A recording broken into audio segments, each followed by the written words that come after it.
Good afternoon to one and all. And I've been hearing the speeches from very renowned scholars here. So good afternoon to one and all. And I'll be starting with my speech now on such an important event today.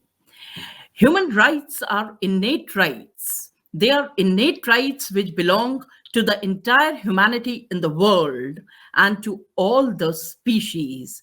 They are more valuable and necessary for all of us today than ever before. They are not any kind of special privilege or a favor which is given to the humanity as such. It is not any kind of incentive from anyone, either an individual group, community, country, or a continent. They are common asset and inseparable rights belonging to everyone in the world. We are human beings, and human rights correspond to human nature and the need of society in every part of the world, in every part of the world. Humanity, human sociability, human civilization, morality, ethics, benevolence, mutual respect, mutual accommodation, symbiotic relationship, and fellowship cannot be realized without respecting human rights. Therefore, the celebration of human rights today, that is 10th December, and initiative for upholding them has become our primary responsibility and moral political obligation for our identification with the Platonic idea of the good and Kantian categorical imperative. Our major goal, not in our country only, but in other parts of the world, has been to provide institutions, principles, and laws to attain sustainable development, peace, prosperity, security, and respect for others, and tolerance.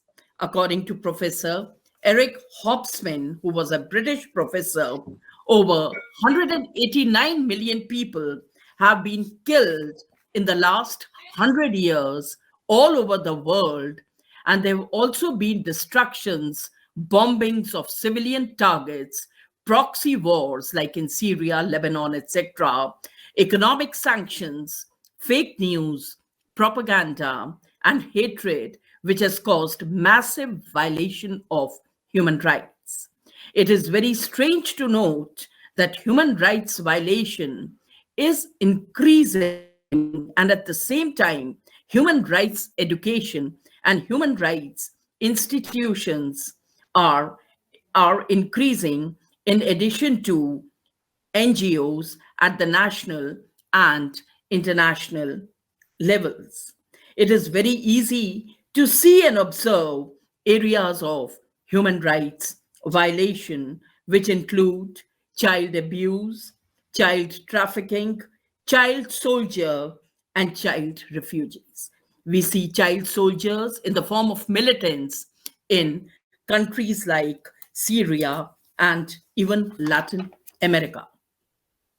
We see violation of human rights within the, for ladies, we see the violation of human rights, like the women are being ill-treated in the houses, in the streets, there's eve teasing, and in the houses itself, in the offices premises, and there's women trafficking also, and there women are even, there are cases of blackmailing also.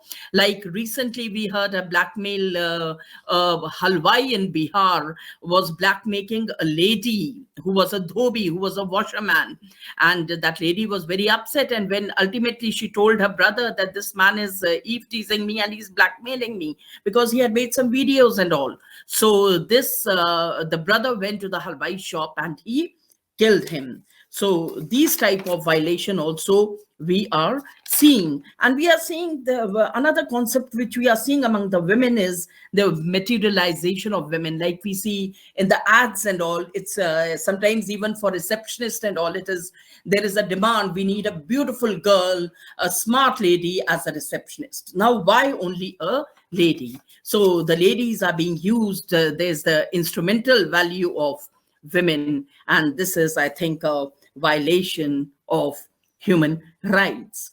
And even at the international level, we are seeing that there are economic sanctions against Iraq and other countries, especially Zimbabwe, North Korea, and other countries of the world. And there are so many deaths in Iraq. There were about more than 3 million people were killed because of the economic sanctions against Iraq. Because if they need a particular medicine, or if they need a chocolate powder or something, they are not allowed, because they cannot buy from foreign countries. So the patient, there are doctors available, but the patients are dying like that. And at present, we are seeing that Israel has imposed economic sanctions against Palestine. So this is another major problem.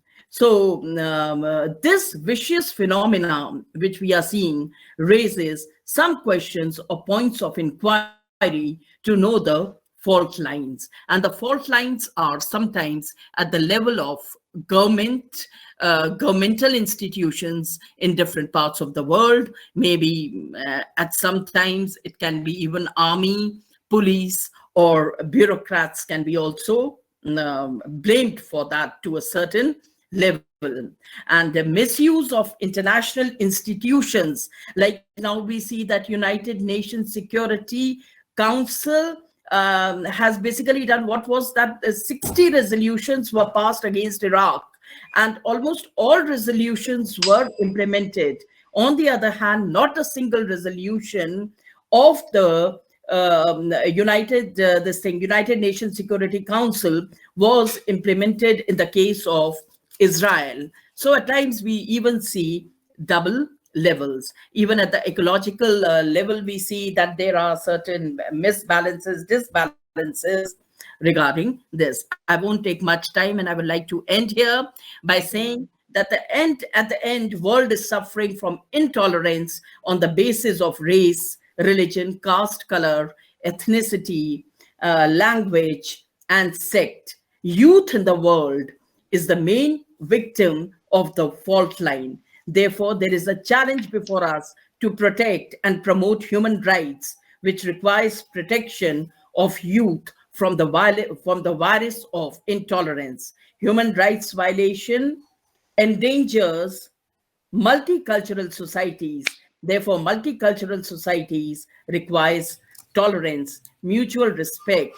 We have to educate our youth, because they have to take care of all this, preserving human rights. Thank you.